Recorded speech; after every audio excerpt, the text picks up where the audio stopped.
So, you've just been fired and you're feeling pretty crappy about it. I get it. In this video, I'll talk about why being fired is not as big a deal as you think and what to do next and how to deal with it. So, stay tuned. First, I want to tell you that I have been fired before. And trust me, you do recover and everything works out fine. So don't worry about it. It's not that big of a deal. So you were fired. It happens every day. In a few months from now, it's not going to matter to you. So what are you making it mean? Are you making it mean that you were an awful employee that no one wants? Or maybe that they let you go and you let the company down? I'm guessing it's something along these lines, and that's probably why you're feeling the way you're feeling about it. What if it just didn't work out? It wasn't the right fit. You weren't the right fit for them, and they weren't the right fit for you. That's okay. You will find an even better role. The reason that you are upset about it is because you have made it mean something in your life. You've made it mean something about you as a person, and it doesn't have to. So the likelihood is that it just wasn't the right fit, and that's nobody's fault. It was a learning experience, and it's now done. Given that, how can you spot the right fit for next time so you don't have to go through this again and this doesn't need to happen again? So I've come up with a few points that in my experience mean that you are going to be the right fit. First one, you enjoy the tasks that you're doing each day. And by that I mean you don't love every minute of every day. That doesn't happen very often, but you enjoy at least 80% of what you're doing. And maybe there's about 20% of the things that you don't love, but you understand that they're necessary for your role. 2, you have a good relationship with your boss. For me, this is important. It's been personally one of the most important things to me for me to be a good fit for the role. And having a good relationship means that I'm able to go to him when I need help.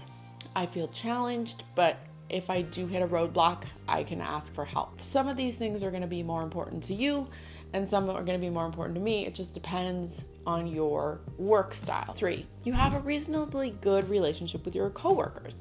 The vibe is good. It's not a toxic environment for you. You enjoy interacting with most of the people. Now, of course, we can't always get along with everybody, and that's fine, but you know what I mean by this. 4, you have the skills and the knowledge to get your job done.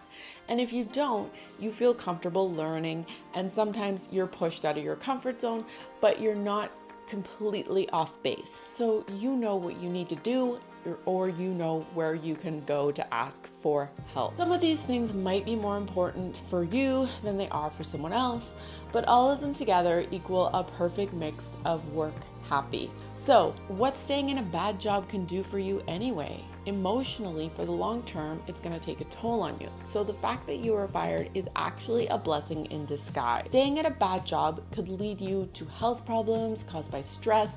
It could lead you to arguing with your spouse, your family when you get home, yelling at your kids, not having any time to be with your friends.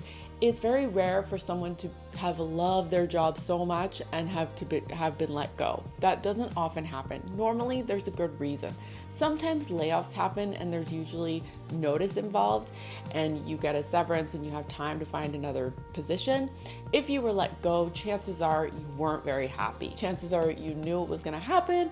You probably had a warning or two, and chances are that you were not the right fit for that role. Sometimes when people are let go, they actually feel relieved. They have a sigh of relief and they're like, oh, thank goodness, I know that's what happened to me.